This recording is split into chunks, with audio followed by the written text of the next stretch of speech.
everybody. Welcome to Startup in a month 2, day 9. So 9:53, we're getting a bit of a late start, but yeah, you know what? I'm trying to be like okay with that sometimes, because I think I'm like kind of getting into this zone where like I've got a lot of like habits and patterns established with this thing, I wake up in the morning, and from 8:30 to 9, I kind of like have a breakfast and a coffee, and goof around on the internet for a little while, and then from 9 to 9:30, I get the stream stuff ready and write my schedule down for the day. And at 9:30 sharp, I start the stream so I can get going and have a kind of like a regular, predictable schedule, which makes it easy for people to engage with the stream on a more regular basis. Because if you're there like every day at the same time, then they can be there every day at the same time, and that's like just a good place to be generally. So, yeah, I think it's all like well and good in terms of like establishing patterns and habits, and these things can be like really really good and like beneficial things in many instances. But also on the flip side, it can also like have a lot of pressure associated with it. So, if I'm like a little late one day, then all of a sudden I start thinking like, oh, it's like 9:45 and I'm already 15 minutes late. So like, give up on the day already. Don't need to stream. Shouldn't stream because I'm late, and I didn't hit my mark. So now I have to just like, stop everything entirely and stop what I'm doing. Which is ridiculous, right? Like, it's not really the way the world works. I've got these habits, but they shouldn't be, things that I chain myself to. They shouldn't be something that prevents me from, doing something that's like, genuinely a good thing, and, doing something for me and helping me make my way along as I do this thing. So, yeah, trying to get away from that thinking this morning. Yeah, trying to balance the consideration of like having a habit, having a routine, and deriving the benefits from that, and also like establishing a healthy relationship with the ways that like routines and habits can like encourage like good behavior and accountability, and kind of keep you beholden to something. But yeah, you shouldn't let it take it too far, because if you're taking it too far, then it's doing less for you than it could be, right? Like it's not helping you. It's getting in your way. Anyway, enough of that stuff. Yeah. Anyway, I want to do a coding challenge this morning, and I think I want to do this coding challenge.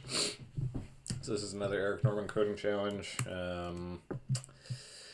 Another habit I've had is that like markdown document where I've got like the summary of what I'm doing like each and every stream, and I didn't start that today, so now I don't have a place to like put this link, and that's like grating on my brain. So yeah, you know what? I'm just gonna have it up here. You can pause the video if you want the URL, and yeah. Anyway, it's called the Frugal Gentleman, and essentially it's a function where you've got this like cheap guy named George, and he only buys the second cheapest of anything. Like if he's offered a selection of wines, he's going to pick the one with the second cheapest price. So he won't appear to be like totally cheap because he didn't pick the cheapest one, but he picked the second cheapest one. Because that's kind of the benefit of like not spending like so much money. Hold on, what? Yeah, pick the second cheapest one, and that way he doesn't have to like go all out, but he doesn't have the social stigma of picking a cheapest wine and being so obvious.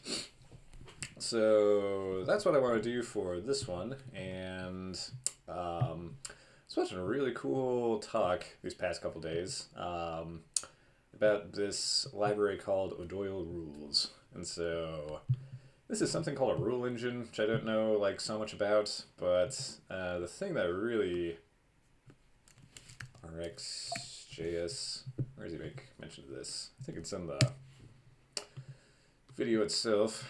Hope I don't get kicked off of YouTube for having screenshots of this stuff in here. Turn autoplay off. Foolishly large and unwieldy. Where's that screenshot? Woodwell on the web. Come on, I'm just looking for the screenshot with the name of the library I'm talking about. Whatever. Anyway, I could just go to the page itself to show you what this is. Yeah, anyway, comparisons were made between O'Doyle rules and this library called RxJS. I agree with that statement, but that's not the page I was looking for. Overview. Anyway, so this is a super cool library that works on the concept of observables. And so what an observable is a thing where, I guess it's kind of a holder of like mutable states, or it's like a place where you send events to, or something where like when you've had a change in your program, you send it to the observer. No, the observable. And so what the observable does is it sees that change, it grabs onto it, and then it's got a bunch of like observers hooked up to it, which are watching that value and are waiting to fire their own functions in relation or in response to the fact that the observable itself has changed. So,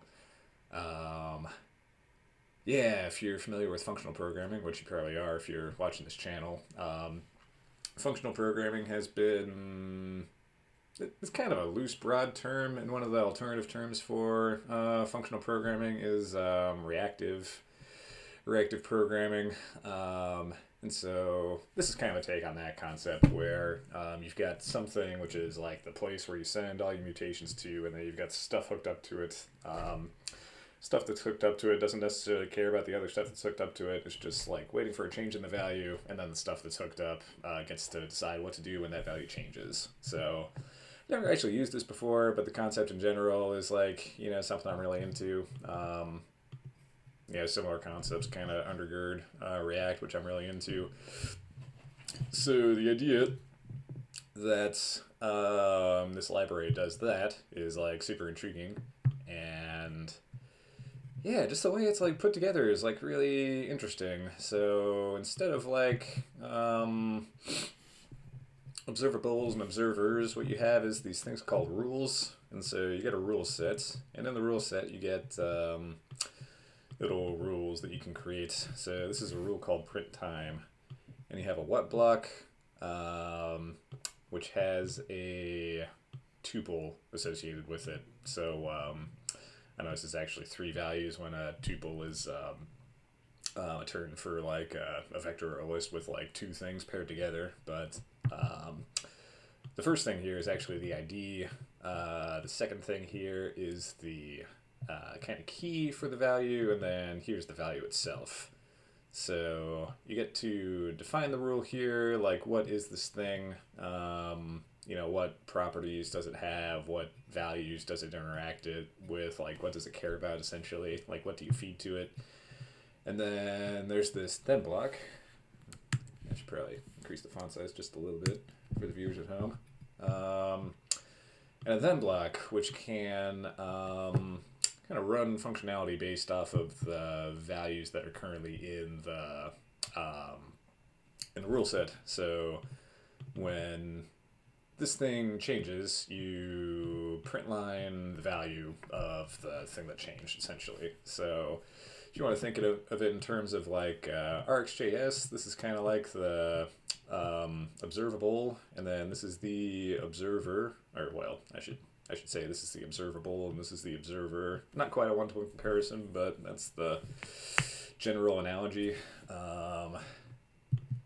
And yeah, it's just like a really interesting concept for like how you make changes and how the functionality will kind of fire in response to changes in the data, and the functions that respond to the data kind of live together in this like holistic thing, which is both flat and can express nested data. I mean, if you go back to this guy's video, you can see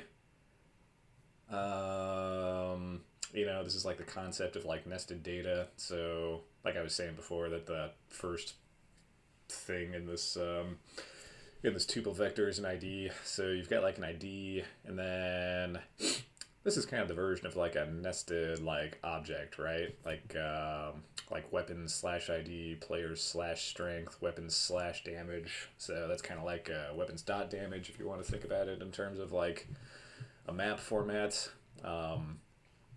Another argument this guy was making. He's got a name, doesn't he? Yeah, actually, really into the way this guy thinks. I think I want to check out his stuff.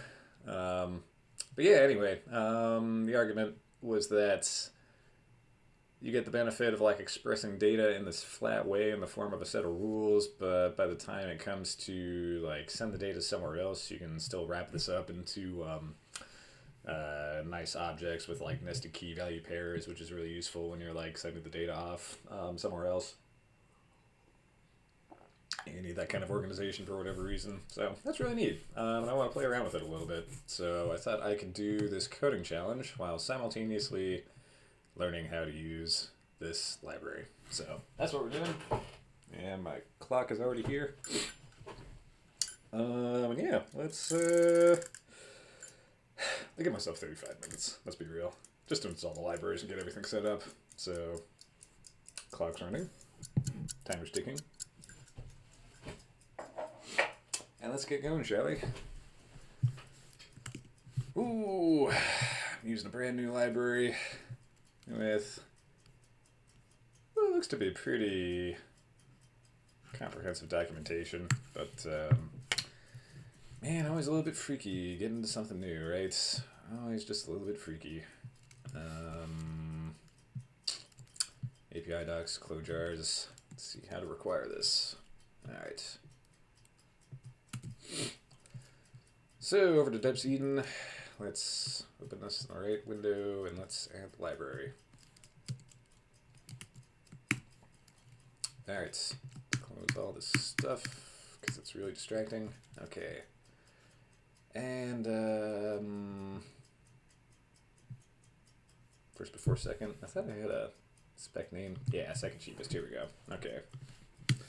So inside second cheapest, we're going to require this library. Require Doyle rules as O. Man, how about we just print line O. Right. Let's check in. Let's start her up.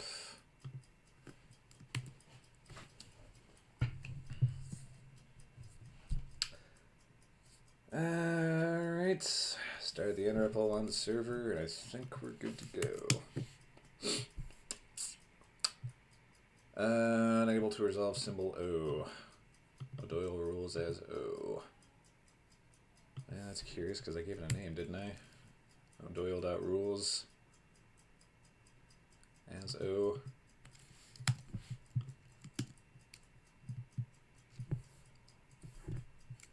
O/rule set perhaps. Interesting. Can't take the value of a macro.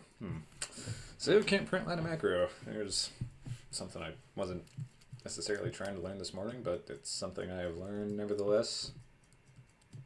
Okay, so speaking of habits and patterns,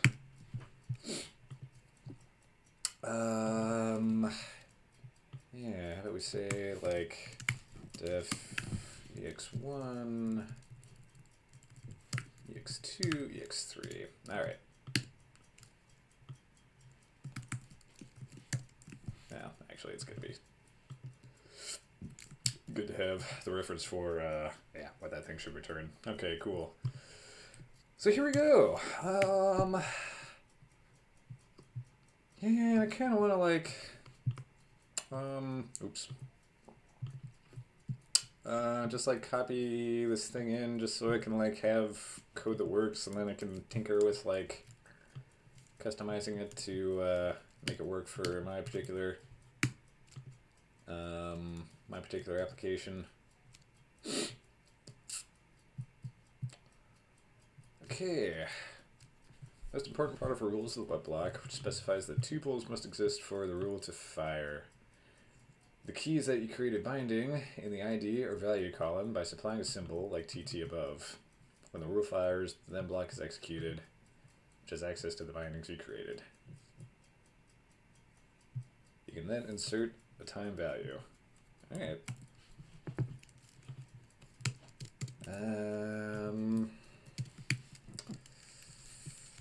You gotta know the rules to break them. A 10th grade English teacher taught that to me. 11th grade English teacher that taught that to me.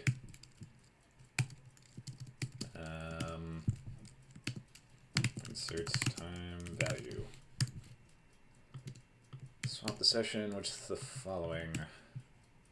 Okay, so I'll add the rules. I'll add a session atom, and then we'll fire the rules. Oh, whoa. There's a lot of extra stuff. What? Ah, right, yeah, okay, because swap. Does swap give me the value of the atom back? I guess so. Can I, like,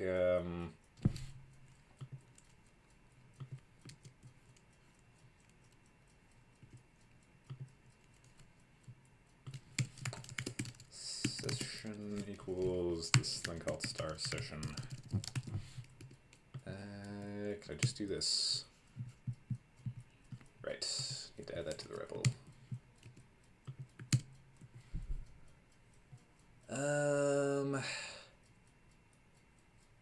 Yeah, so here's a bunch of interesting stuff.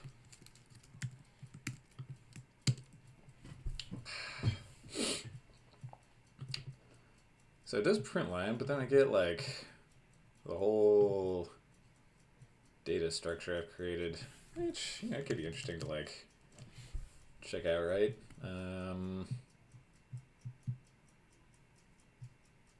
Test field, test value, children. Successor 0, facts. Second cheapest time. Second cheapest total. Successors. Alpha node, beta nodes. Damn, this is like seemingly both very intense and like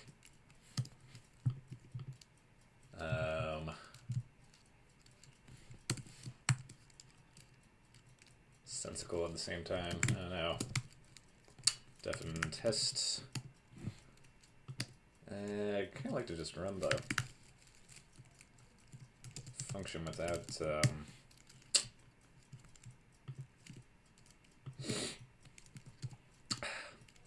number of args. Right.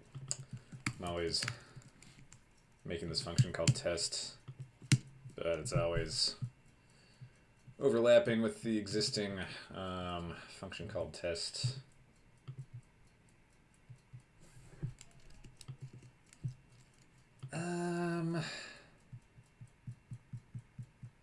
Print line time.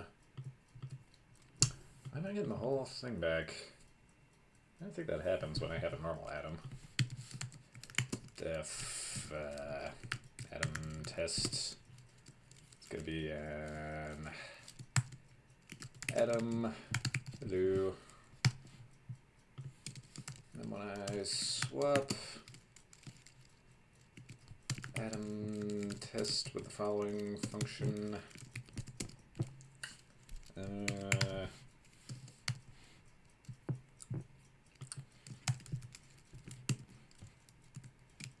maybe like a space and then a high, hello high. Yeah, just get the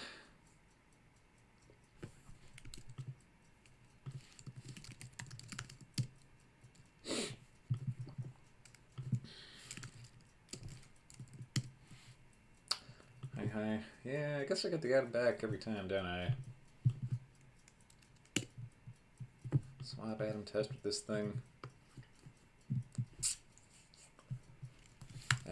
Don't print atom on swap closure.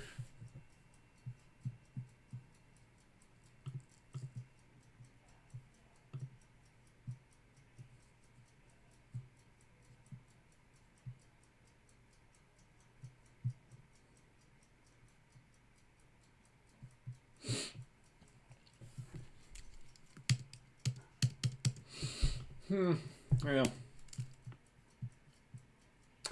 guess I'll just involve a little bit of scrolling back and forth, but that's okay, I suppose. Alright, so yeah, how would I change this? Okay, so rule sets, second cheapest. I don't really know what to call that, but we'll call it second cheapest. Okay, what's... that's gonna be lines.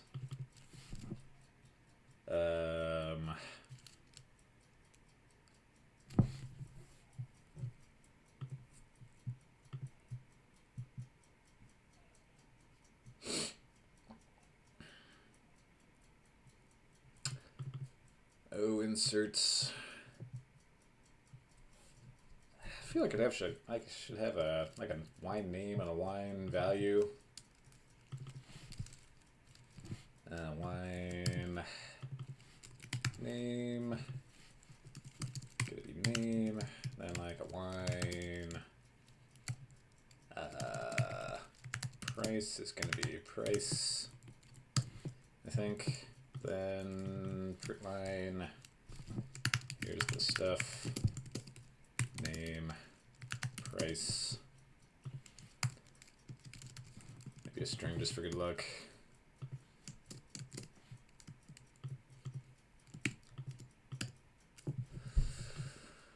Oh, add rule. So we can add the rules. Then I feel like I need to insert. I feel like I need my reference again.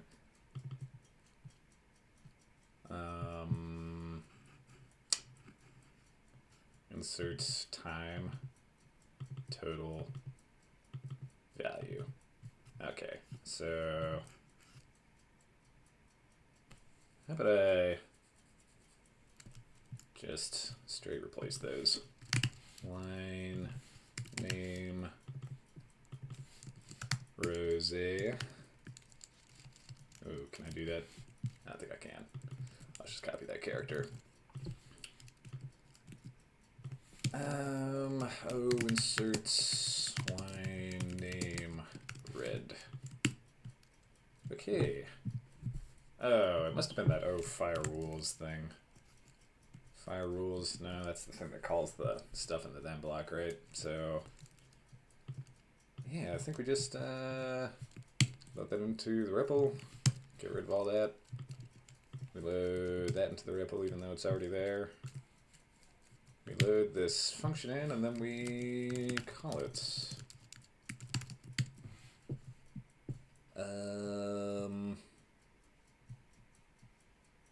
We get nothing back.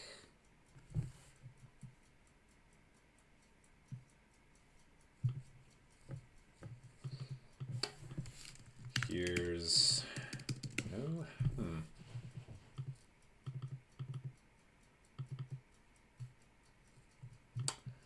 Time total, then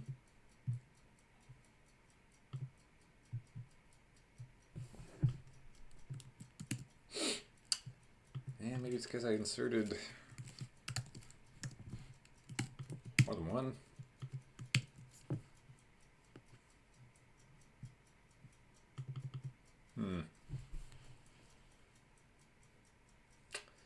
Yeah, so it's like getting in there.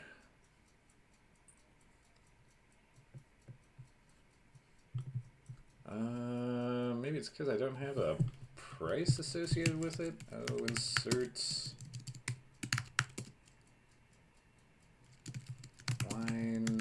price 500.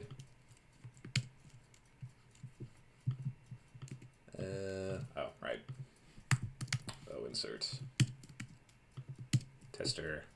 Hey, morning, Teach Tyler. Good to see you here. Here's the stuff. Rose 500. Okay, so that means that we need to have, like, both those things in there before this side effectish promisey then block can actually fire. So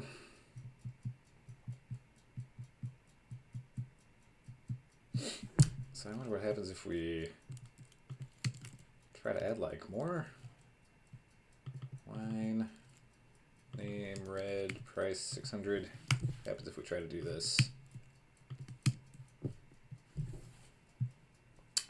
Red 600. Okay, so I think we added this and then we overrode it.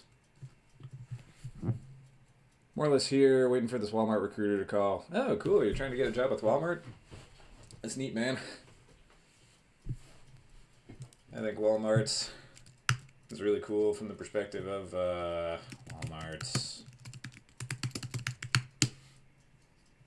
Walmart is actually one of the largest renewable energy producers in the United States when it comes to solar power.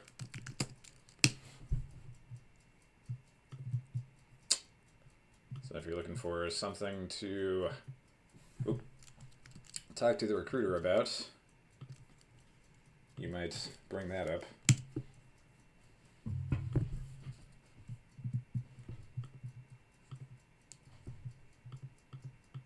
Good luck in your call, man. I did another interview with them. They have closure devs somewhere under that huge org. Oh yeah, I bet. Yeah, they've got a lot of developers. I mean, if you're gonna run a store chain that big, I mean, you know, that involves a lot of software. So yeah, I'm sure there's a pocket of like closure people in there somewhere. They've got a huge open source presence too. There's a lot of JavaScript open source libraries written by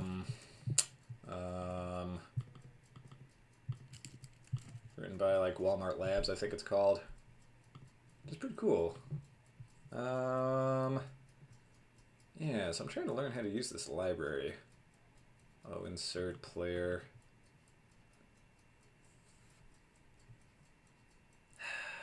Conditions. Joins. What ID? XXYY. Yeah, maybe I need to move into like a space where I'm working with IDs. So far IDs have been keywords like player, but you can use anything as an ID. Lucina. I'll check that out for later. Keywords like player, but you can use anything as an ID. For example, if you want to spawn random enemies, you probably don't want to create a special keyword for each one. Instead, you pass arbitrary integers as IDs. Yeah, rules engines today. Yeah, I watched this talk. O'Doyle rules a closure rule engine for the rest of us, or for the best of us. I found it rather intriguing, so I'm trying to do this. I'm trying to do this code challenge. I'm not sure if I'm even gonna get there. This is more like a test run for this library. So maybe I call this 1. Maybe I call this 2. So now we change the rules from having just keys to having IDs associated with the things you're passing in. And now we run the function and we get nothing.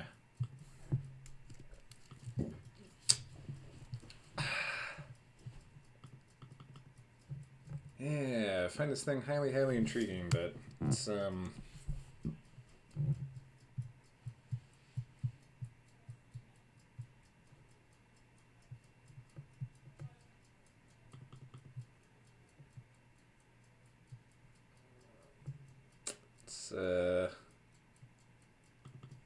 600. Yeah, maybe bit enough. Bit more than I can reasonably chew if my goal is to actually finish this thing, but it's fun to play with. It did have like a to-do,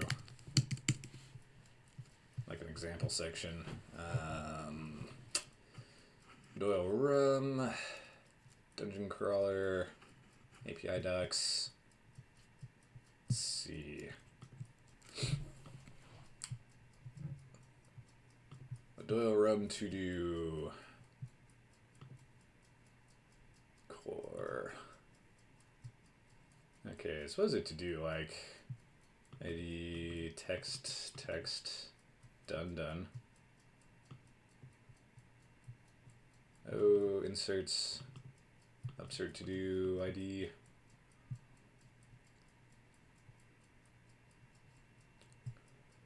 Probably don't care about the components. To do inputs. Yeah, I guess all I needed was up here, right? So we got get to do item, that's one of the what's. We got update next ID, that's one of the what's. Get all to do's. Those just look like event hooks. Yeah, exactly. So this is stuff that is supposed to fire when these things change. O session, O inserts, event. Upsert to do ID. Yeah, exactly. Yeah. That's kind of the place I was coming from it too. Like this thing changes and then something happens in response. O session O inserts. Upsert to do.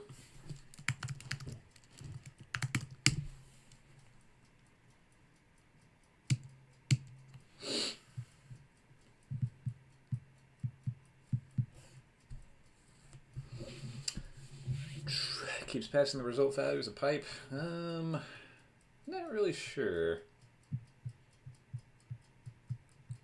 What?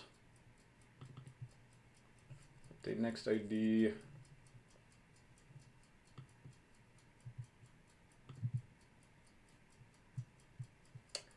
Right, so that's gonna like increment the ID of the to-do. Get all to-dos.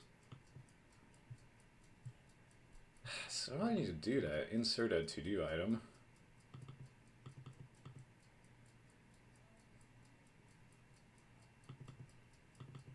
Is that ostensibly? This just like increments the ID of the next one, so you're not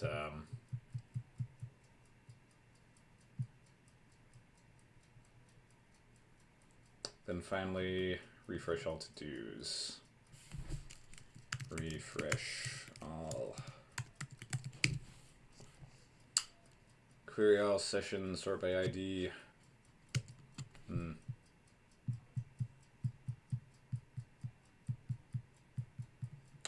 Then finally, don't really know how I'd apply this here. Yeah, I can pretty reliably like insert one thing. Or I thought I could. No. I'll insert one, name, price. I think I got all that right. Let's see. O session, they throw out O session each time. Yeah. O. Session, add and reduce. O add rule.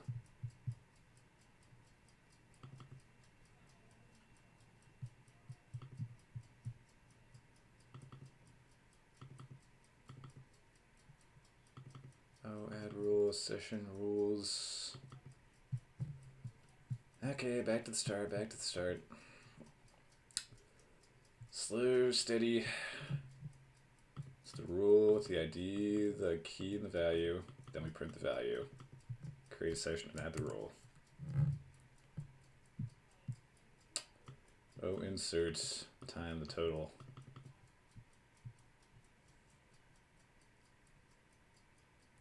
Yeah. I wasn't sure it was an atom. Yeah, yeah, it is that. The thing that's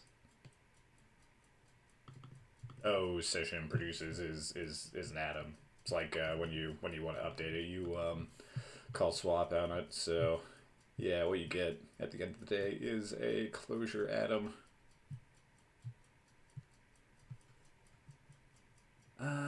Insert player XTT. Updating the session from inside a rule.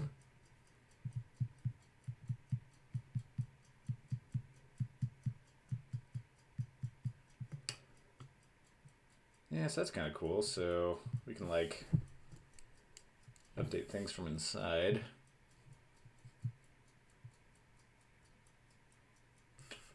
So player X session dynamic variable will have a current value of session and reset will update it so it has the newly inserted value.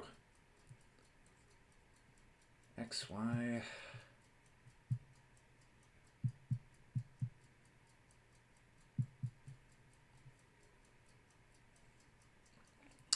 Yeah.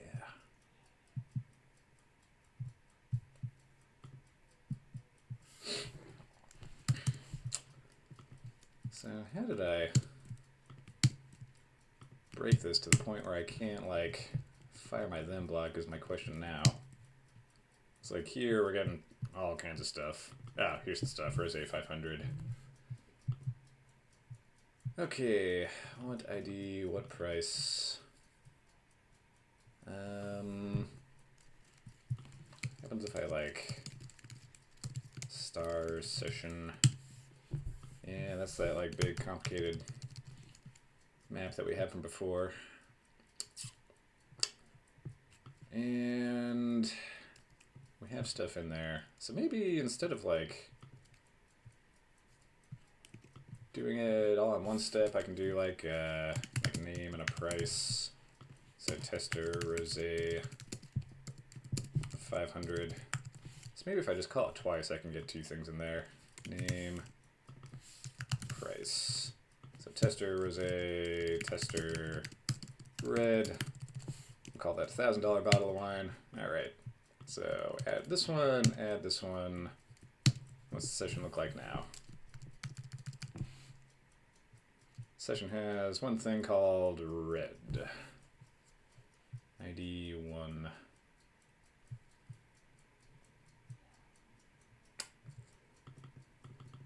What I'm expecting to see is like red price 1,000.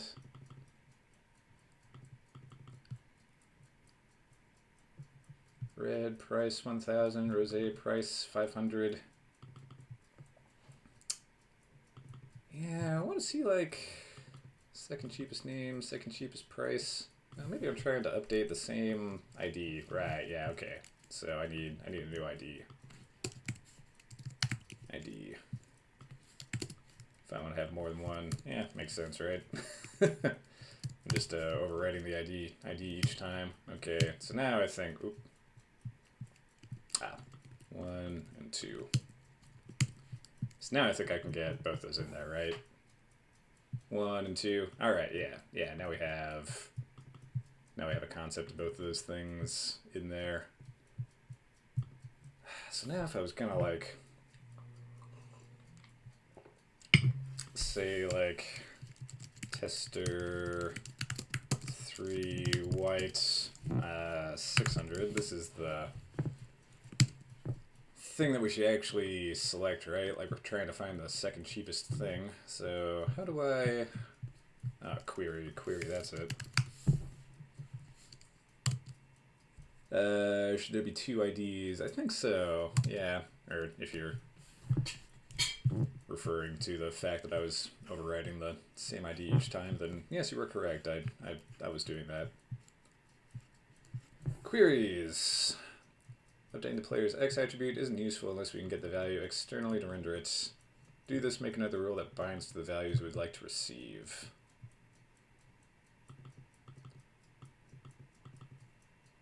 Move player.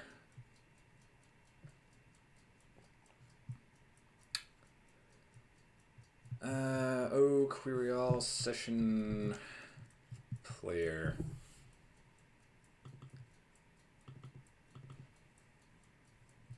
Yeah, so I can query a session by a specific ID, but if I wanted to query a session for all of its IDs and somehow like reduce over those values or do some math on them,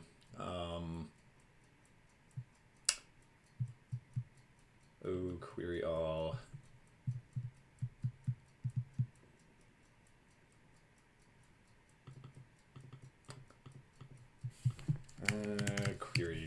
Query all session for the player.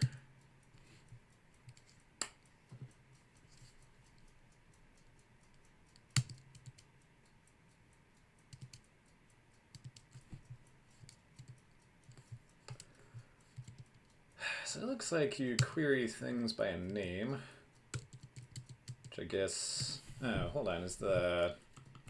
Oh, yeah, the query is the rule. Yeah, so that's not the ID within the rule, like the ID that the rule contains. It's the, it's like this thing, right? Like wines. Yeah, that's what I want.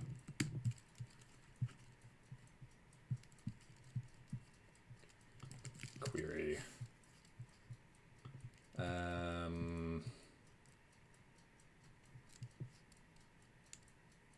Yeah, so what if I put like this in my then block? I just want to query all the wines that I have right now every time I add one. I think. Yes, okay. There we go. And if we add one, what do we get?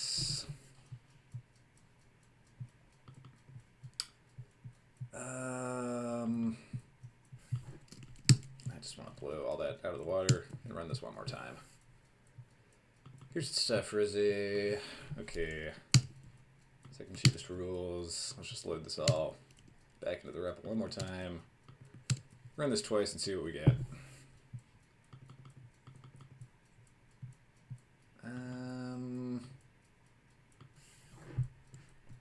What if we run this in isolation down here? Oh. Query all session for the wines. Oh, hey, there we go. So that's definitely what we want to have happen. But why couldn't I do it in a then block? Query all. It's because it's down here. Nope. Rules needs to come first.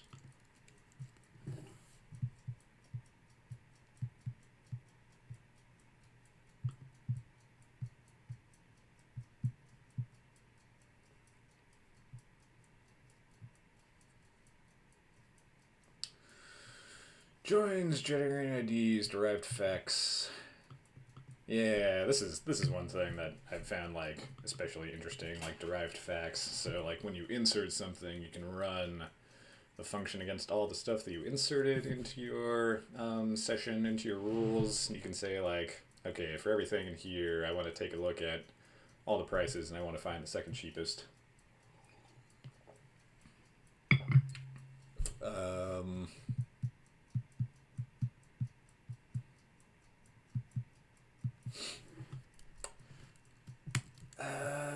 It seems like you should just be able to do that here, unless I've got some kind of like,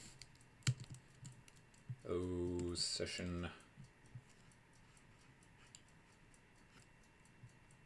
Maybe I did have a.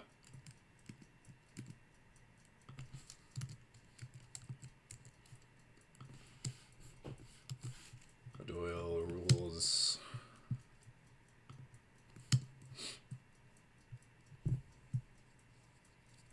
Still not going off, huh? What was that thing I tried to copy in? Session wines derived all wines. Something like that, maybe. Let's add some stuff. Oh, yeah, there we go. So now.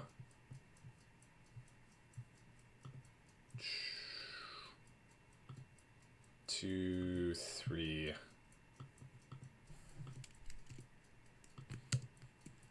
Ah, right, that's what I had from before, but what if I just run this?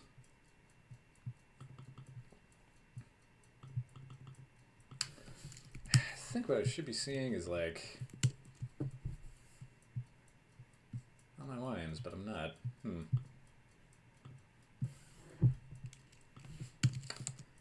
Oh, query all at session all lines.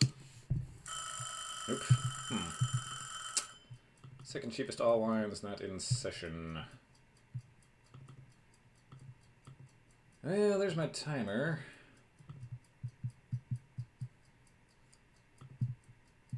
Interesting.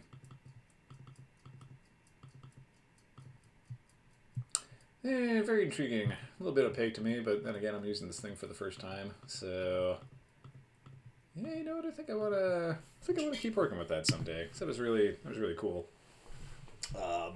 Really interesting way to think about data and like how data works and how it changes and how it responds to like changes when they happen. So yeah, we'll get a little more hands-on experience with this and the context of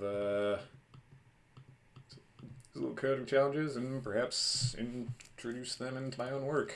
It's like one thing I'm really interested in is something that can like save me effort. So the thing that I found really interesting about this library is the fact that you can represent a complex state in a flat format, and you can kind of listen to and react to changes in that complex state in kind of a simple, like easy to understand manner. So if that's what you can do with this library, which I think is what you can do with this library, then yeah, that's like got all kinds of benefits for me, right? Because I want to build the most featureful thing I can in the shortest amount of time, and I want to make it simple to build in the first place, and I want to make it simple to maintain, because eventually I'm going to have like, 5, 6, 7 of these little startup products running at a single time. So if it's easy to like understand at a glance what they're doing, and if it's easy to like make changes or updates to how they do things in response to like changing conditions in terms of like users and pivots and functionality and things like that, then yeah, that's only gravy. That is only gravy, so that's great. All right, did I start? I did. Not quite there yet, but we will be soon. What was this? Lucina. Full implementation of Facebook's GraphQL specification, roughly analogous to the Dapita backend agnostic GraphQL. Yeah, interesting. An Eden-based schema query language. Ah, okay, so this is like GraphQL for Clojure. Very cool. All right, but let's get back to the task at hand, shall we? And I've got some kind of cool news to share in that regard. For the longest damn time, I've been working on this Vagrant Box configuration, and it has been kicking my butt, to put it mildly. But I think I finally got it figured out, and what I want to do is I want to have... you know what, I can delete all this, can't I? My Nginx configuration for my VM, but I think what I've got now is the ability to develop all my apps on a VM with a self-signed SSL certificate, like on a Ubuntu server, like with a domain name and everything. So essentially what that means is I can develop locally as though I was like developing on my production machine, which is going to have all kinds of benefits in that I can develop locally and experience all the problems I'm going to experience related to like, cross-origin, whatevers, and domain name, this and that, and, SSL certificate things, and all the, realities that you kind of come crash landing into when you like develop in a different environment than your app is eventually going to live in. So I've got a Vagrant config that's going to emulate my production environment, and Vagrant updev I've also got the ability to SSH into that Vagrant box through VS Code, so I can get into Vagrant, and then I can run the apps in the Vagrant VM, and then once I SSH into the box, I can like hook up to the nRepls on like the specific ports that the nRepls are running on, and yeah, I think that's going to be a really good way to move forward with this. Connect to host dev.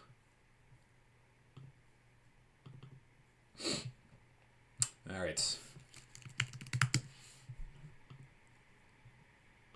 Definitely still have the default password for Vagrant. It's definitely going to change.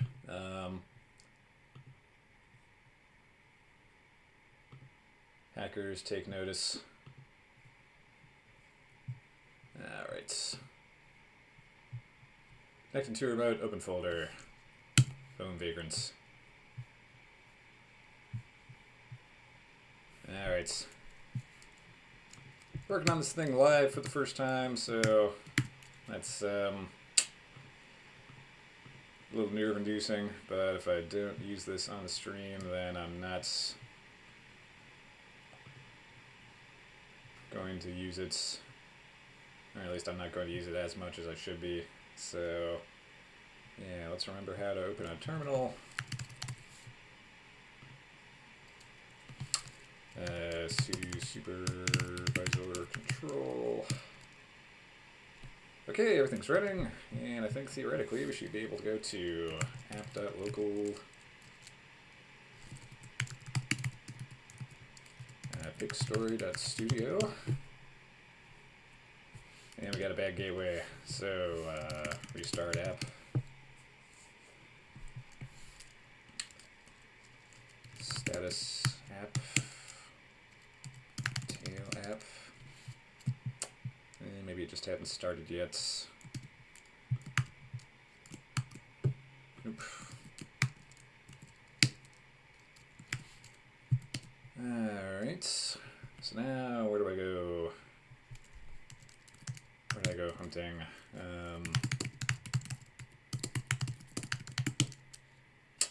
Sudo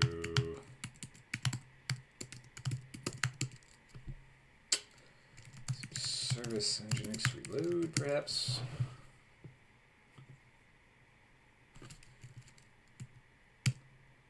Alright, so we're running.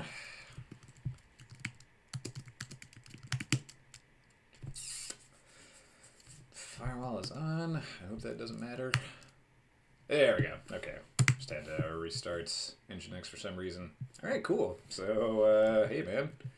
We've graduated from localhost 8080 to like a domain name where, you know, the host file is hooked up to the IP and all that stuff. And I'm sure that's a lot of stuff you guys do every day in the course of your work, but I've never actually developed like this before. I've had coworkers who've developed on VMs, but I haven't taken the plunge myself yet. But I think this is going to be really great because I can kind of like discover all my production problems before they happen in the course of like developing locally. And then the process of, you know, doing a release or pushing something to production then becomes, you know, git push origin master or whatever, and or vagrant up provision. And I can rest assured that things are going to run as expected because I was developing in a identical environment. So, yeah. I was talking a bunch of big game about getting back into the back end, but it's a Friday, feeling kind of pooped, if I'm being honest with you. So I think at risk of getting too far ahead of myself, I'm going to stay in front-end land for now, and yeah, let's think about what we can do in the front end. So we can add images, and eventually we need to get to the point where we can add images, like custom images, like ones you've updated, ones you've uploaded yourself, but I think I want to get into the domain of like adding text. So that's going to be a good thing to move on to, and that's like kind of the second piece of this, right? Like you not only want pictures, but you want the text blocks to go along with the pictures. So yeah, I think I want to fix that bug too. So let's just start that first. Oh, first we should connect to our REPL 7889, I think.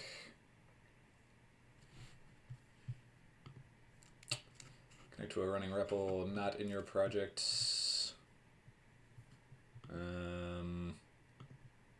Resultant error. Well, that was sure working last night.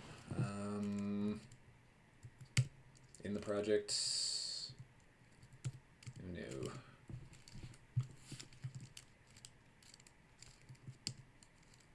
There we go.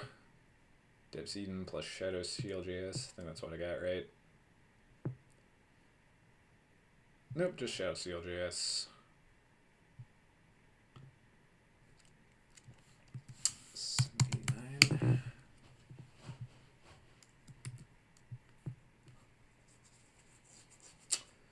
Alright. Load this in. Run the contributed command Kava load file. Am I connected on the right port? 7889, yep.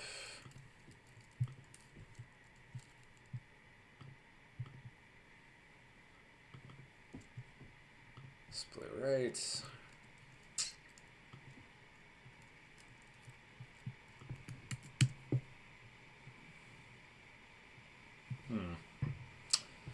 Wonder what's going on. Is there a recent release which is goofing me up? Changelog. Today is the 12th. There's an unreleased version from the 10th, so it's not a version update. I wonder what it is. Bash.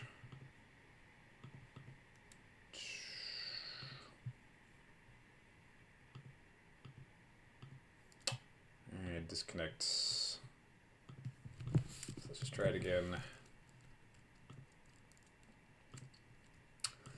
Look close, 7889. Entry not found, unable to read.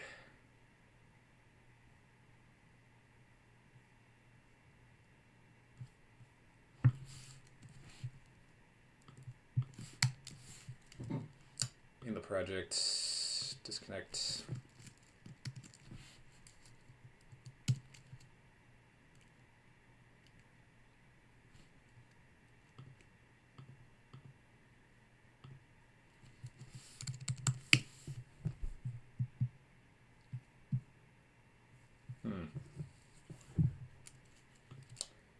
I think I'm having trouble with split right. I think I'm having trouble with Calvin knowing what window I'm in, or what folder rather.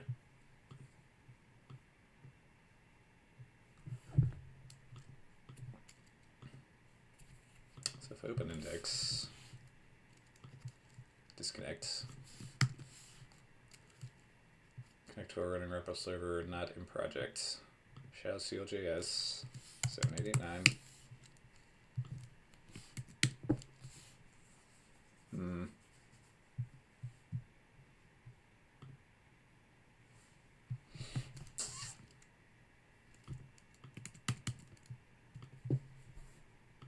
Disconnect.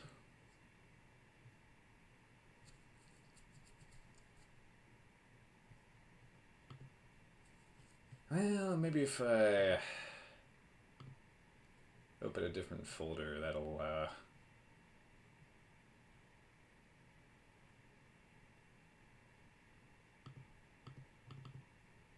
does Zycon do? Open on SSH host a new window.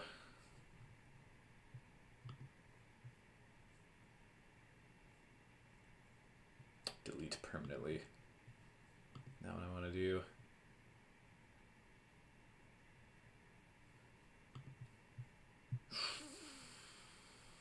port issue, close remote connection, connect current window to host, open config file, show log. No.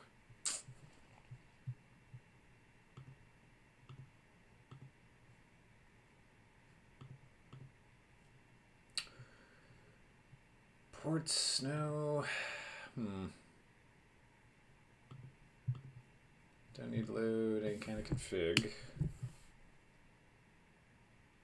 SSH targets.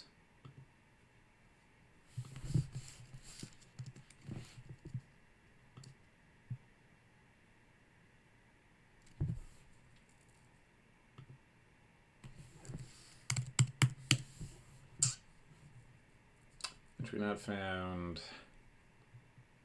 Home vagrant. Yeah, so it's looking in this like home folder for the Shadow CLJS Eden file. So I need to tell it it's not there. It's actually in Vagrant Home Apps app Shadow CLJS. So I wonder how to do that.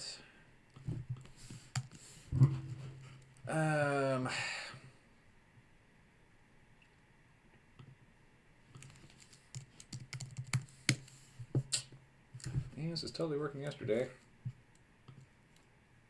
Close remote connection. Maybe the best thing you can do. Still running? Yes, still running. Okay.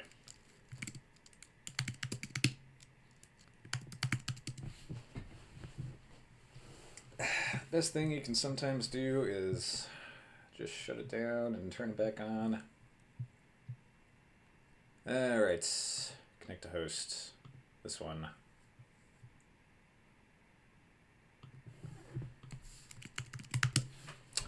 Password.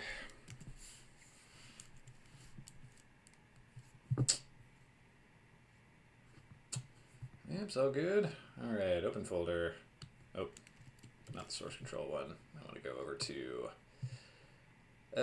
connected to remote, open folder. Apps. Apps. App. Yeah, maybe this will help Calva figure out where we are. Okay, so now if we start it, what happens? Connect to a running REPL server in the projects. Shadow CLJS. Looking more promising. Yeah, there we go. There we go. Now we can load this file. And we'll have a JavaScript namespace, and we can see what our blocks are, except it's not a function. It is a dereferenced atom value. Excellent. Alright, so that's that.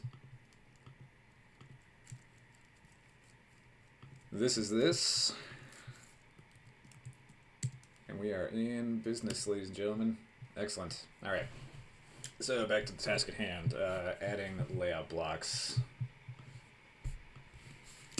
Adding text blocks to story layouts. There we go. Alright, so what would I do? I think for now, well, here's another thing that's really bugging me is those buttons down here, so let's fix that too. Button, template block collection. I think you're a part of a grid which is making you way too tall. Template grid. Template block collection. Template grid. Yeah, I guess my intention there was to have that be where the templates live. So maybe if I just move that element into a new section, that'll be better. So there's the init app. Layout block experiments. What do I call you? 1 and 2.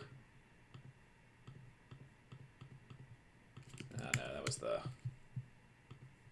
the whole app we're working on, isn't it? Template block collection. So yeah, how about I just close that section? Open new section class.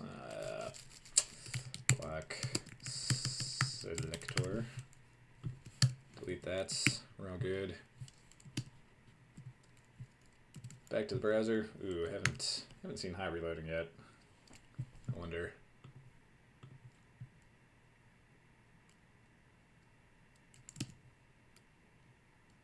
Okay. Block selector.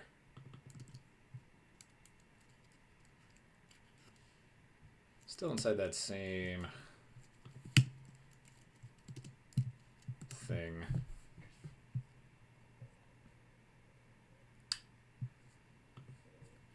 Yeah, reloading. How do you work?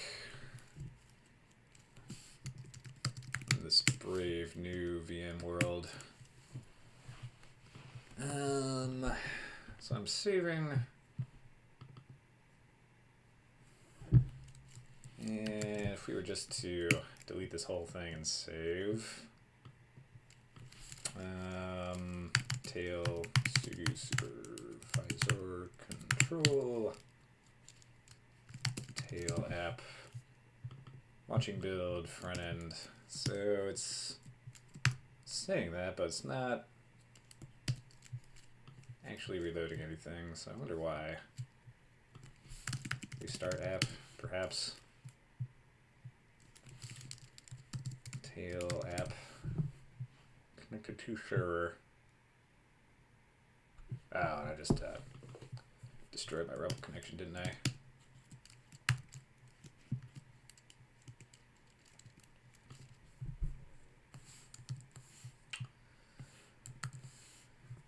Too big or too small? Here, stop, app, start, app, tail, status app, tail app. Alright, updating dependencies, updated.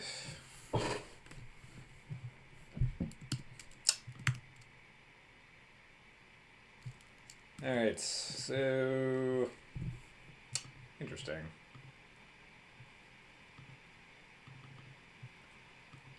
I wonder if I'm not actually changing the file I need to change, because like I've also got something going on where this apps folder is living in a Vagrant shared folder, so I'm not sure that like whatever kind of crazy symlinking rsync thing is going on to make that possible is actually getting back to Shadow CLJS when I make a change like that.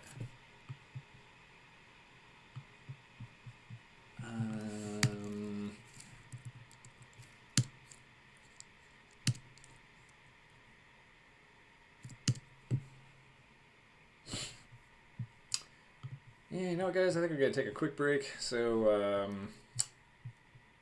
yeah, I'm gonna just kind of put us on break mode. Be back in a couple minutes.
Alright, everybody, we're back.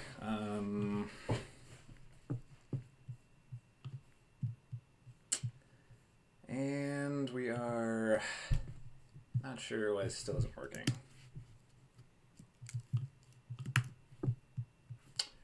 Alright, app's running. Oh, now I got the idea. Now the layout blocks disappeared.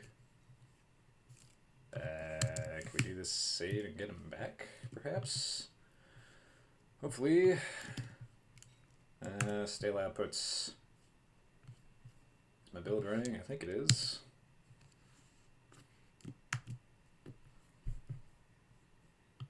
Stale outputs. Load this namespace in. Exit supervisor. No available JS runtime, which means that this is not actually connected to anything.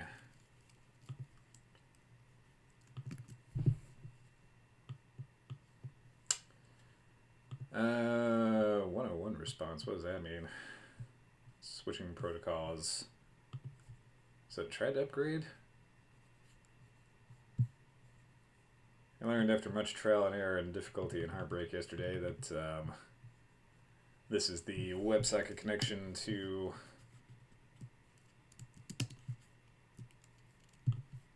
Shadow CLJS, which is what makes time travel possible. Not time travel, of course, but you know the changes from the code get to the browser over that WebSocket connection. So I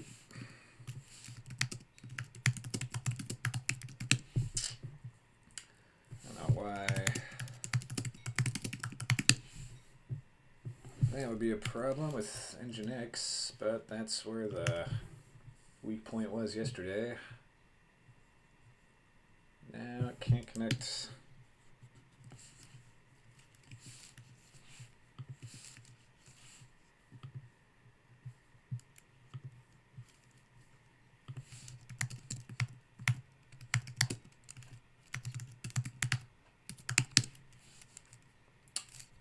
Tail app.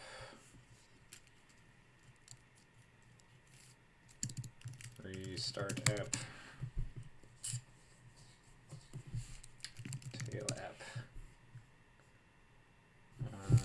Stop app, start app, status app, tail app.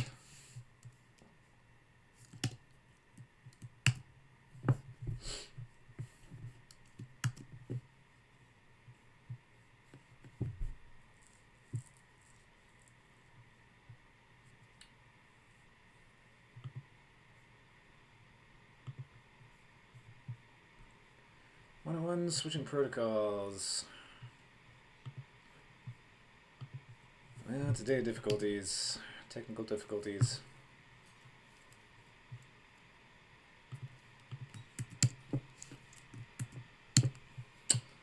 No available JS runtime. So disconnect. Stop app. Not running anymore, I hope.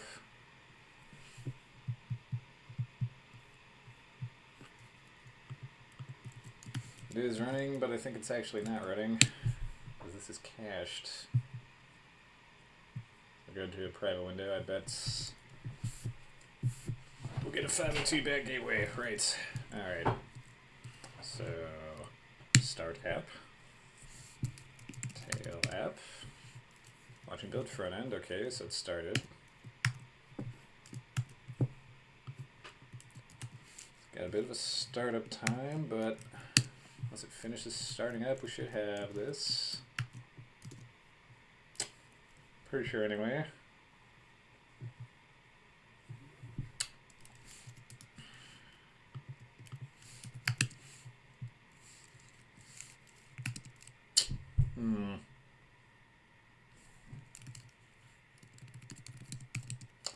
Don't know what I'm looking for here. Done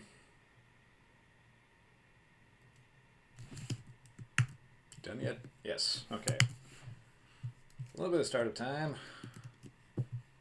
Now everything's super extra crazy.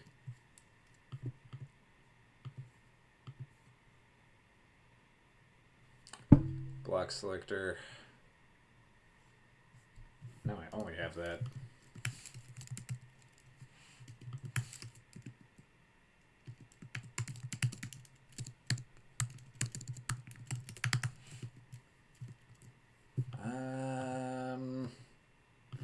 Yes. That could be part of the problem. So it's trying to render.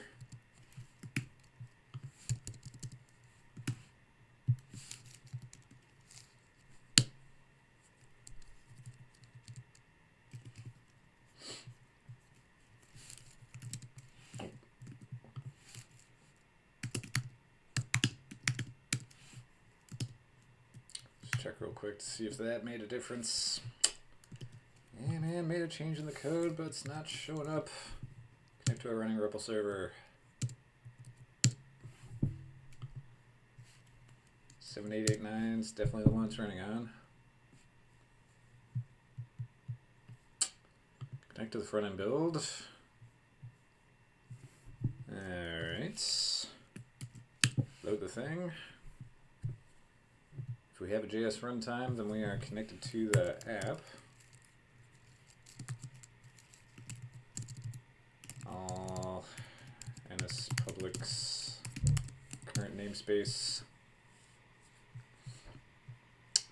Got all kinds of stuff in here. Atom blocks, that's our states. And yet, we are not.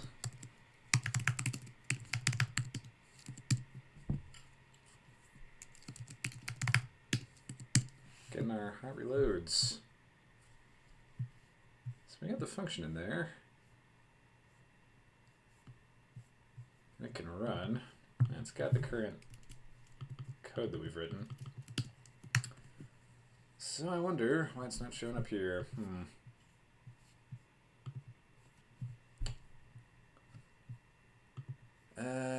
WebSockets. Ping pong.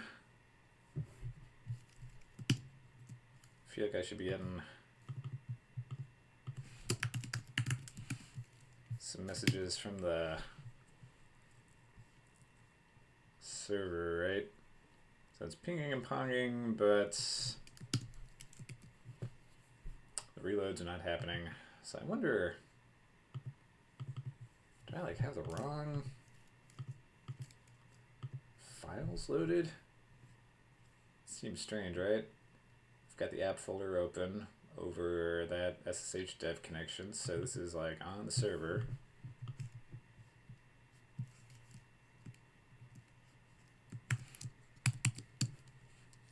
Test 1, 2, 3, yeah.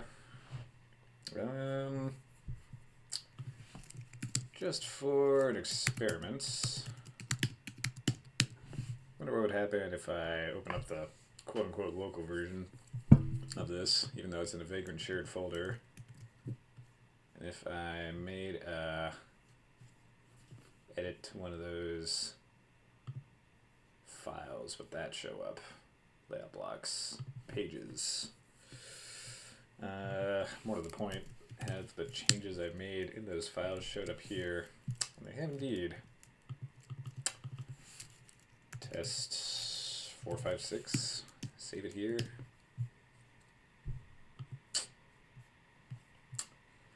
Nope.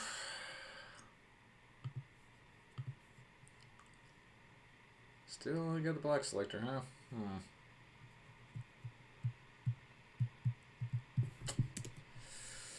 I wonder what's going on here. Something about the way this folder is set up means that ShadowShield.js cannot see the changes when they happen. Builds. Front end.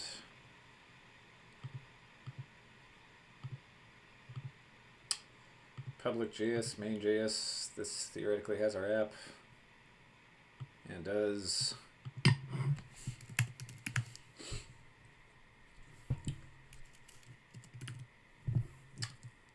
seems like test 1, 2, 3 that we had in there from before. Test 1, 2, 3 is indeed not in there. So yeah, will the config file have anything to tell us about that? Builds, front end, DevTools. There's the URL that you should go to.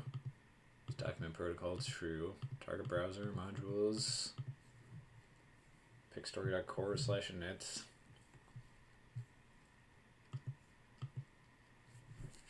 So I can read all this stuff successfully, but I can't read it again when it updates. Well,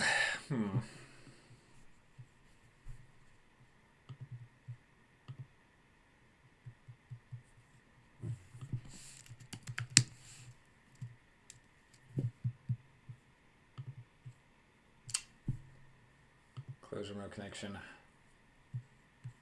Yeah, I think for now what I'm gonna do is just continue developing this locally, even though I was like kind of excited to like have this like working finally. Oh man, I wonder if I could even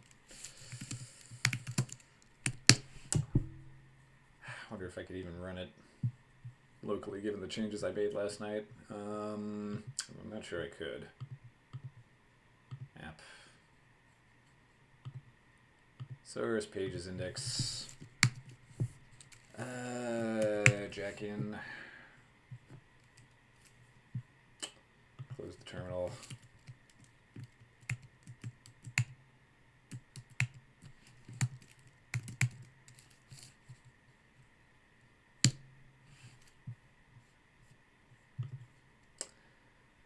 Oh man, now account is broken. Jeez guys, it's been a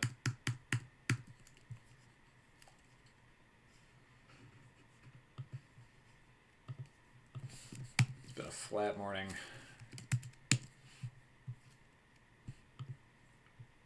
Start a Ripple server and connect. Yes, why not?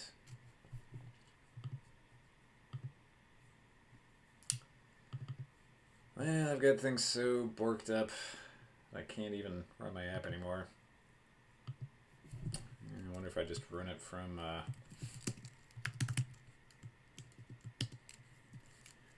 terminal itself. Apps app.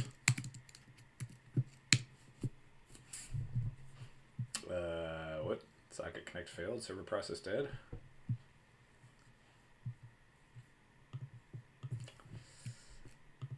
It's probably because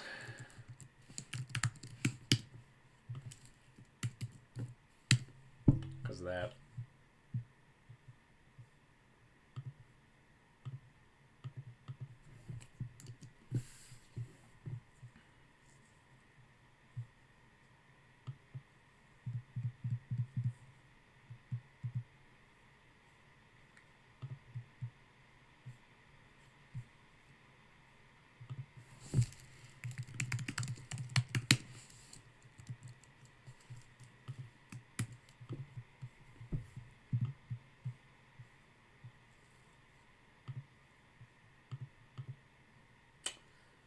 There's the supervisor stuff.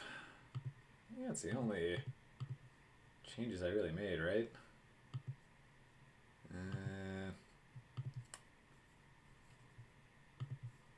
This might make a difference.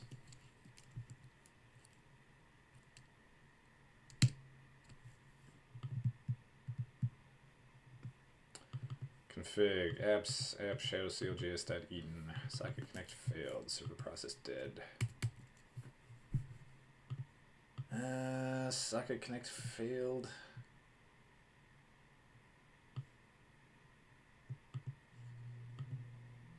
Target browser.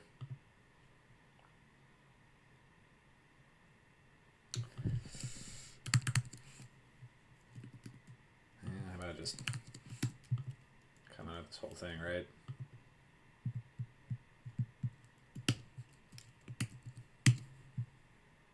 Error.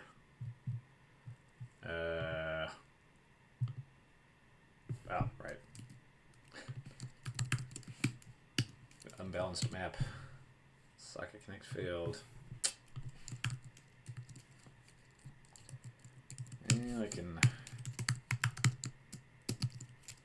81 public. That's how it was before when I started.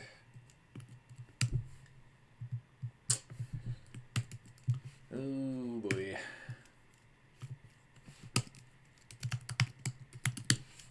The other thing I can do is I can stop my VM, pause, and close, power off.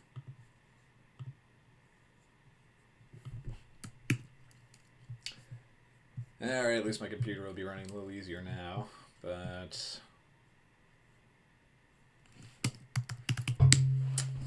still not a thing working. C2009, CD app, MPX run the thing. Socket Connect failed.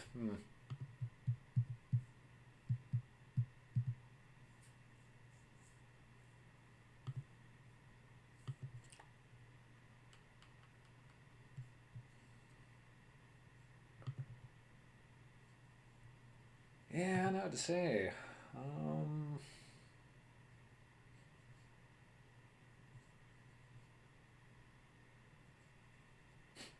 Guess I'm getting what I asked for, right? Like, trying to experience my production problems before they happen, but now they're actually happening. I'm not so super stoked on it. It's really what I want to do is like just build this damn thing.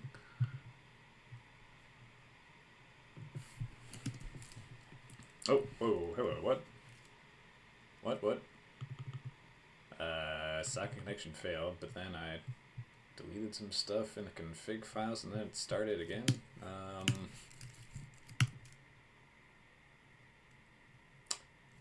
feel like I just had that Marty McFly moment where he like bangs his head against the steering wheel and that's what starts up the time machine again. Okay. Back in business, here I was getting ready to stop the stream and I don't know what changed. I don't know what changed, but it's working again, so we can keep going. Okay. Alright, so we were trying to fix our layout problems. That's what we were doing, so let's get back to it, shall we?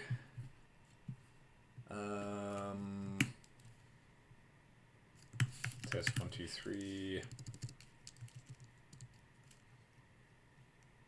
Right, test 4, 5, 6.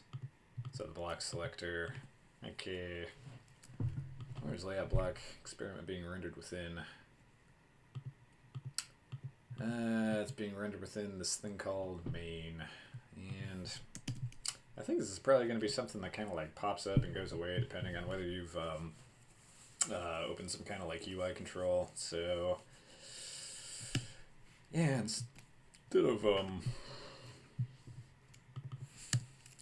div class flex call tailwind. I kind of want to do like a basic flexbug thing.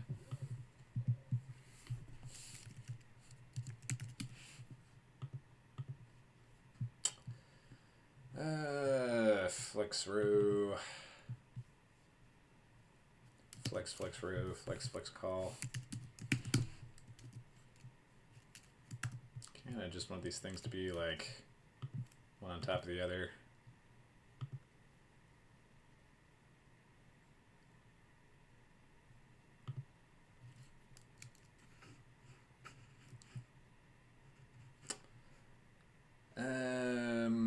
Grid area main. I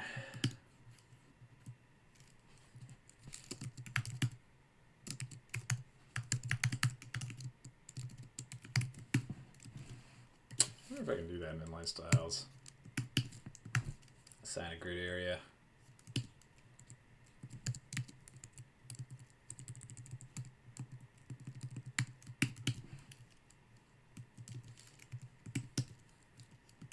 Nope. What's the problem, guys?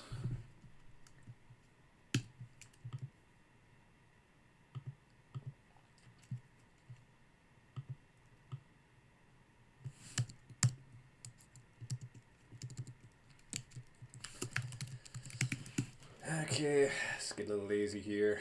Been working hard all week. I can have some affordances for laziness. Okay,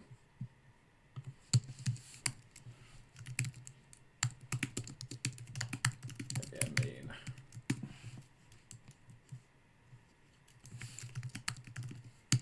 Yep. Great. Okay, so now we can work on this. Template block collection. It's good with that button in there and a couple other buttons side by side.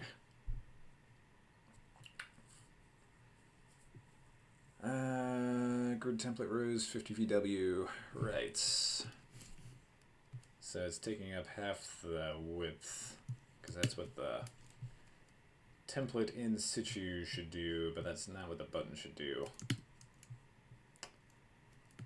Side by side. Yeah, let's go back to that.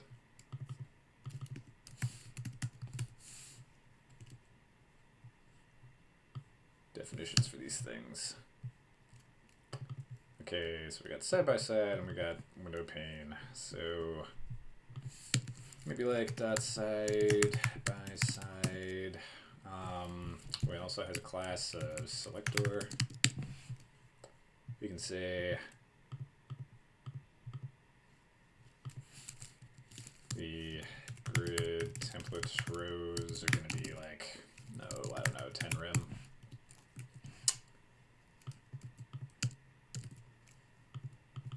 And window pane with a dot selector on it. I think I need no space between those. Grid template rows repeats to yeah, let's call it 10 rem, but not min max, just 10 rem. Next step, add those classes to the selectors themselves. Image selector, not the selectors, but the template selector, side by side selector, window pane selector. Great. Still not looking super good, but much better than they were before, so I'm happy with that. Okay.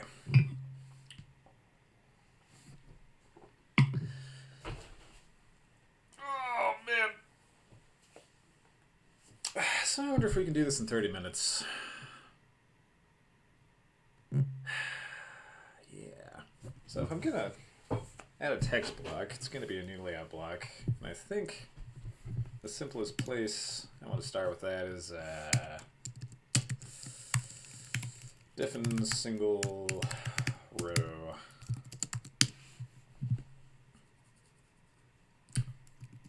So I think the first thing I want to do is I want to define like a single row template. So let's say like a div, the class of single row, and a div with that same class that we begin with all the other ones.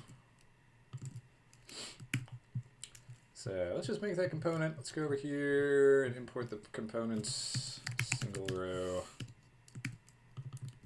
Let's put it in our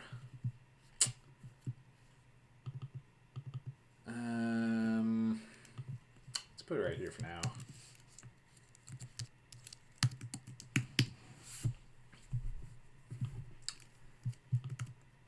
Interesting in that we get an update, but seemingly no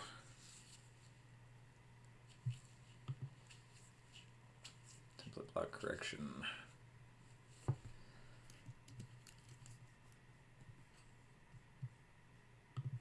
We get the update signal from Shadow CLJS, but we still have to refresh in order to get that new element. Let's just call it template block collection. One of our auto, I think I just want these things one on top of the other. And then there's such things like grid, gap, CSS grid.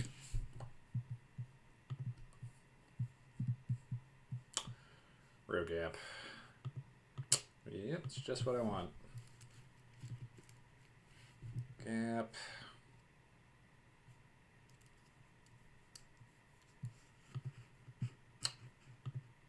Oh, row gap, one character. It's a property I see. 5 rem. See that character unit in a lot of different contexts, but never actually used it. Very curious about it. Okay. So now we need some rules for that layout block we just created. So it's called single row, and let's make the class dot single row. I'm starting to feel like these should be in our own CSS sheet, but not today, not right now. Okay, single row, display, grid,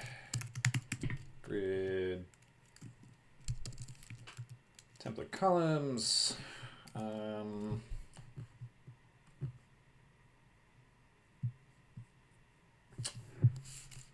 It's going to be one single column with one fraction, then grid templates, rows. It's going to be min max. I call it 10 rem. 10 rem, one fraction, maybe something like that. Still a little bit sketchy on how min-max works, but I think it's basically what I want. So I'll have some minimum height, and then it can grow to expand if it needs to. I think that's good enough for now. Okay. So yeah, if we want to add a layout block, how about we window pane. All right. So now we're going to need those click handlers that we were talking about. All right. A single row. Now here's something interesting. We've been calling these image selectors, but now we're getting into the domain where, like, you know, we could have images on this thing or we could have text. So maybe a name refactor would help us remember that. So side-by-side image selector, window pane, image renderer. Yeah, I guess contents.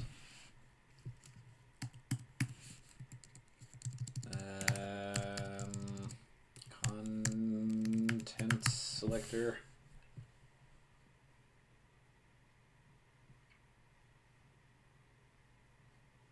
I kind of want to make these names shorter too. Like maybe SBS and like WP for window pane. And maybe we can just have a little reference here. SBS equals side by side. WP equals window pane. And we can say SR equals single row. May come to regret that decision, but fortunately it's easy to roll back. Okay, so now we got like an SR template selector. We have an SR content renderer. And then we have an SR content selector. Template selector, content renderer, content selector.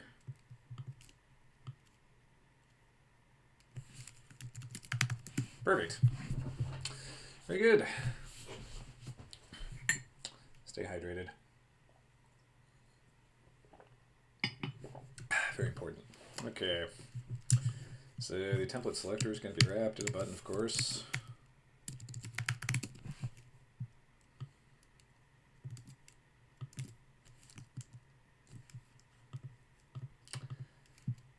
As props, keys on click. Very good. So we got the template selector, that's great. We need the content renderer. For that we'll use this as a reference.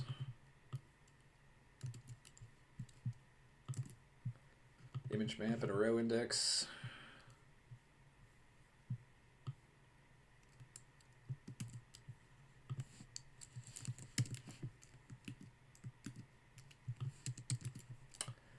So single row, we did this a border.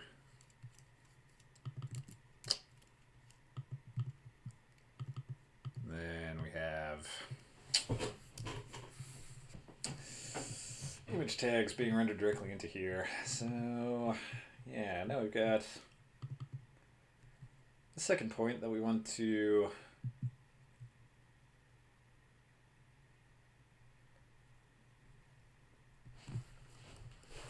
figure out. So we're like rendering images directly. We've got an image map with a list of like strings for sources.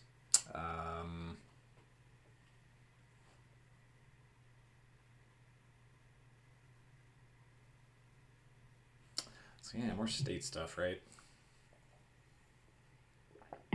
More states formatting things. It's like if we go into the REPL, am I even running a REPL right now? No, I'm not. Connect to a running REPL server in the project. Doesn't work, so I guess we'll try something that's not running in my project. Okay. So if we load this namespace, the load file command will fail. Oh boy. Oh boy.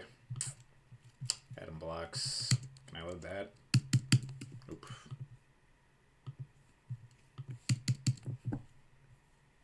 Oh, you know, it didn't ask me to connect to a build, right? That's why it failed. WinREPL disconnect.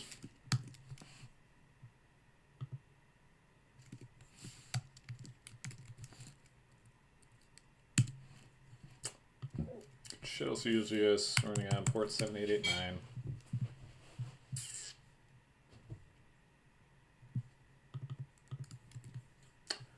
And now it's looking for it in the wrong place too, right? So yeah, I need to get out of there. Need to code 2009 apps app. I need to run that command from here. In the project, Shadow CLJS 889 front end build. Okay, we're back in business now. Good here. Load the thing. We got a bunch of errors because we changed a bunch of component names for one, but we also have some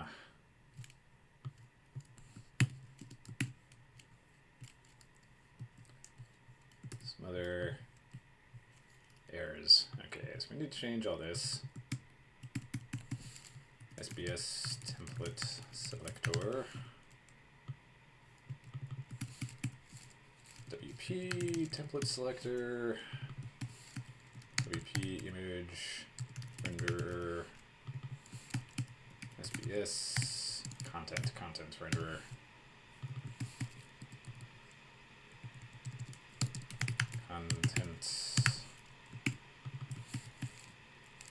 SBS content selector, WP content selector, and I don't think we have a component named single row anymore, so let's call it single row template selector for now. Okay, back in business. Use of undeclared var single row. It's gonna be SR template selector. Okay, back in business. Great. So if we go back to our REPL, we check out what the value of this atom is right now at atom blocks. You can see that we have blocks in here, and then we have images. So we're trying to make this into like a more general thing.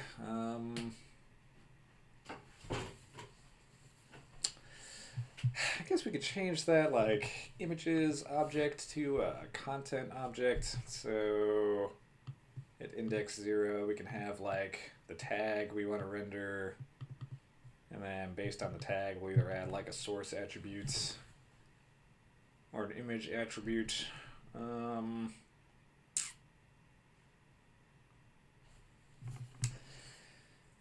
That seems like a way to come up with a really complicated like rendering logic state model thing.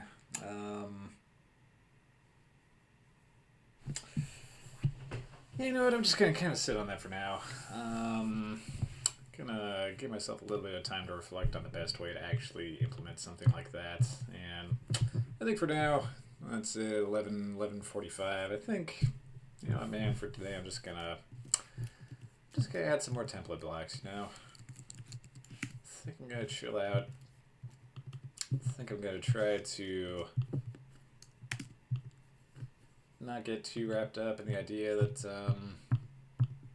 you know, today's like the halfway mark for the month and I'm still working on this like front end stuff and I don't have anything online. I don't have a user system and I don't have a way to render text and I don't have a way to customize the pictures. Like I'm gonna put all that down, or try my best to put it down, and I'm just gonna focus on the ability to add a single row thing.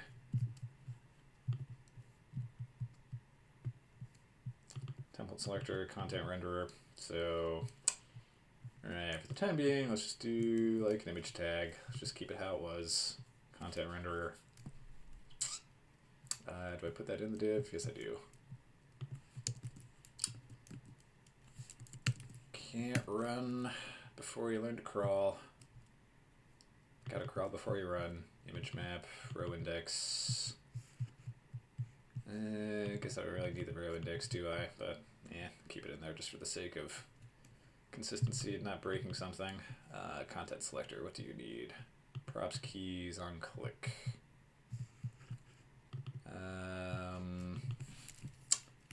Single row.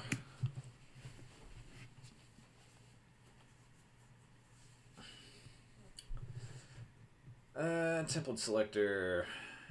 Yeah, so you just have a button with non-click that says single row when it clicks. Content renderer, you've just got some divs and images.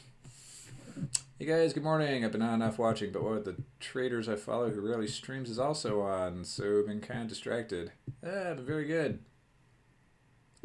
Finally did my first on-stream closure script yesterday. A refrisk saved my butt at one point. I'm familiar with that. Refrisk. Take full control of the reframe app. I dipped one tiny toe into reframe and backed out instantly, so this might be something that's like really useful actually. Yeah, this looks like a DevTools thing for reframe. Yeah, this I could see that this would be like super useful. So I'll put a star on that if I ever integrate reframe into one of my apps. That's cool. Yeah, thanks for sharing that. It shows the state, Adam. Right. Yeah, I was working on something earlier which you might find interesting. Bedoyle. Yeah, so I ran the Clojureverse. This library was kind of like making the rounds. Which is like kind of like reframe, but more general than reframe. Which doesn't have like a great React integration if I had to say. Like you have to kind of like define your components in the context of this like Bedoyle library, so you have to like kind of, you know, define them and hook them up within the context of like the rule set that you're creating. So yeah, we'll see if anyone comes up with anything that's like a little easier and less like tied to the library than that. But I find this like extremely intriguing. Jabronis, yeah, this has a great documentation. Great documentation intro. My brother Roger said he ruled Richmond. I said I ruled Chicago because I was a Bulls fan. I don't recall why I'm telling you this. Yeah, great intro. It's my kind of guy. Okay, so we're just adding like a single row thing. We're not getting too tied up. We wanted to add a text box, but I think for now I'm just going to do is add the single row renderer.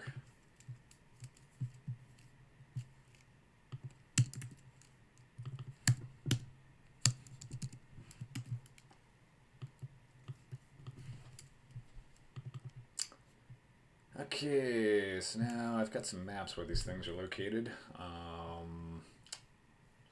Right. Luna pane side by side. Single row. It's going to be a single SR content selector. Right, layout block map. I think I've got another map, template map. Single row SR content renderer.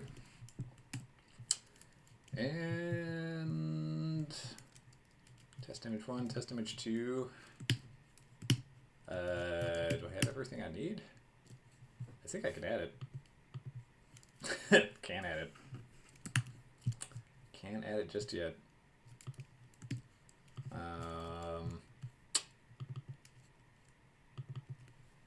Oh, right, no on click. Yep. On click, select layout block. I think now I do. Boink.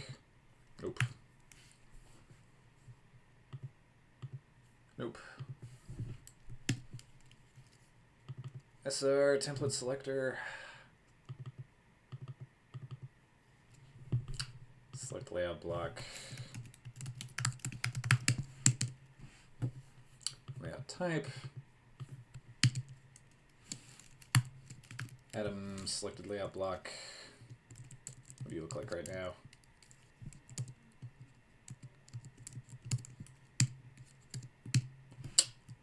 Here, blank string. What are you now? You are single row. Yeah, so like add layout block, insert index, swap atom blocks with conj of the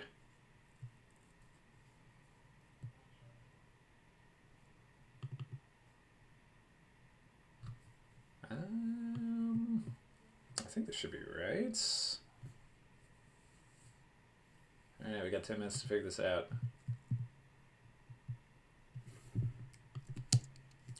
Yeah, it's got single row, so maybe the problem is render is in the rendering. Render template grids. SR content renderer.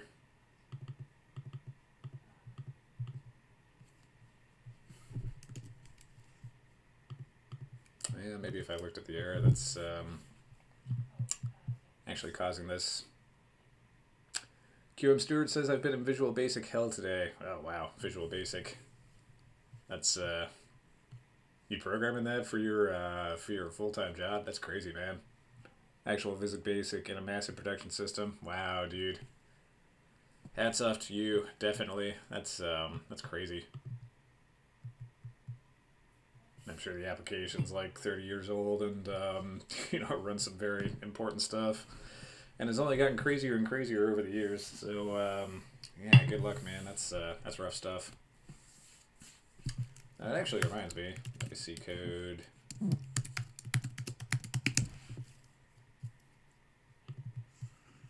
was listening to this the other day. Check out the podcast. If you're working in a lot of switch between C# and Visual Basic for an old legacy system. It's like a really interesting show for one. Really good podcast if you guys want to like check out the episode lists. I was listening to this episode yesterday, which had some interesting stuff about kind of like programmatically like measuring the complexity of a system and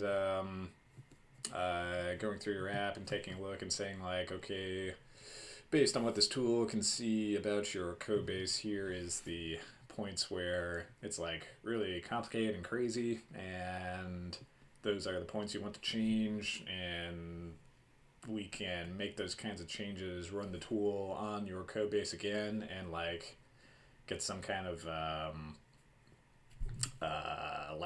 measurement on like the actual improvement that happened, like reduction in complexity and like ease of development and change. And that's really good because you can justify code changes and like quality of life improvements in terms of like, you know, whether it made like development faster or slower. So really interesting stuff. And yeah, they specifically were talking about like old legacy systems, which, you know, just get like more and more complex over time. And so I think they go through a process of like running that tool against commits and stuff, against like changes in the system over time, so they can see the complexity increase over time. Yeah, so anyway, if you're interested, I'd recommend that. I enjoyed listening to it and that podcast in general. But now, invalid hiccup form, nil on click. Okay, so we're trying to render something that doesn't exist.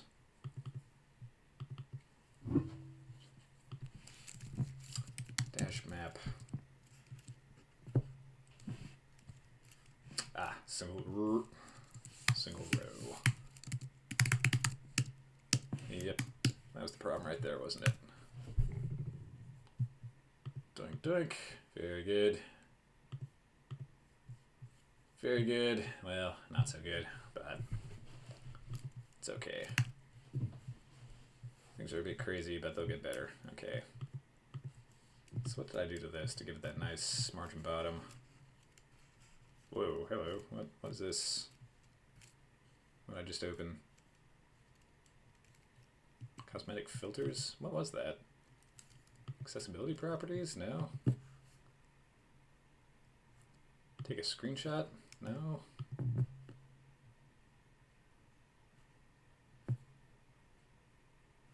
What was that? Page info? That wasn't it.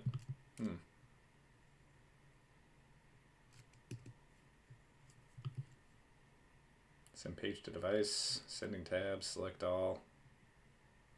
I'll have to go back to the replay to see what that was. That looked really interesting.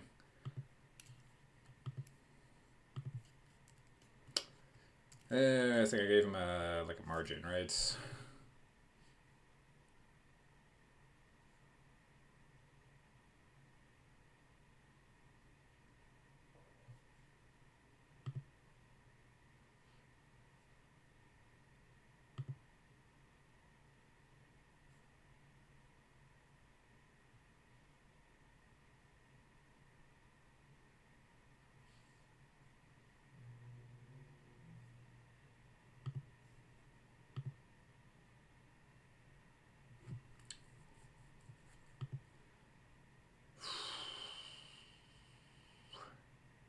Full hide auto.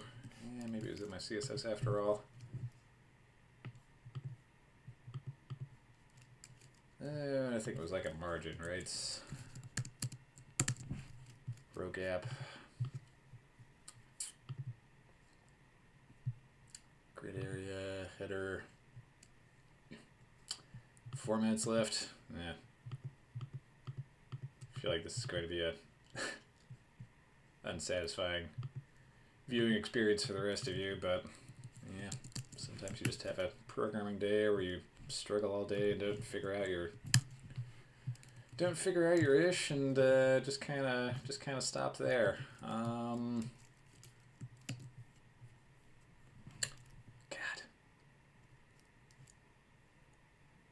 Okay, is it the buttons? Button class. Margin top, margin bottom, single row.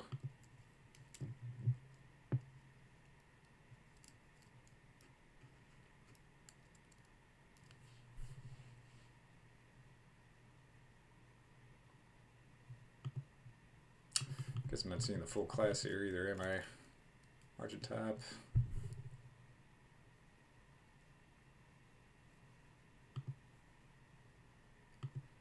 The header, the sections, template layer, maybe that's, yep. Yep, margin tab 20, there it was. Window pane, button.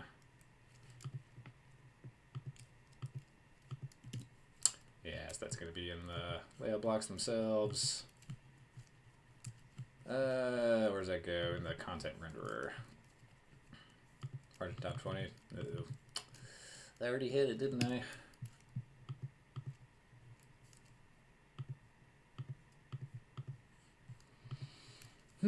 Yeah, well, I think I need to step away from this for a little bit because I'm just kind of flailing around here.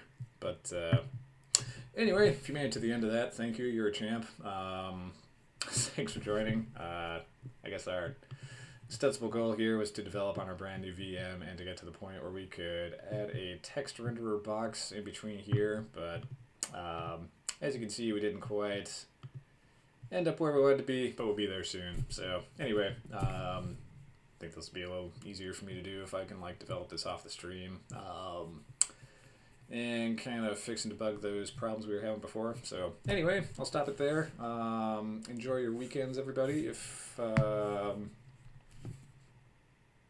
well, I guess most of you probably work a normal Monday to Friday 9 to 5 job. So anyway, take it easy. If you're in the U.S., I hope you get President's Day off, but if you don't get President's Day off, I hope you take it easy regardless, and I will possibly see you on Monday. I'm not sure if I'm taking the day off or not, but yep, if I do end up working that day, then you'll get a Twitch notification that I am streaming, so I'll see you then if I see you, but if not, I'll see you on Tuesday. So anyway, have a good weekend, everybody. I'll talk to you later.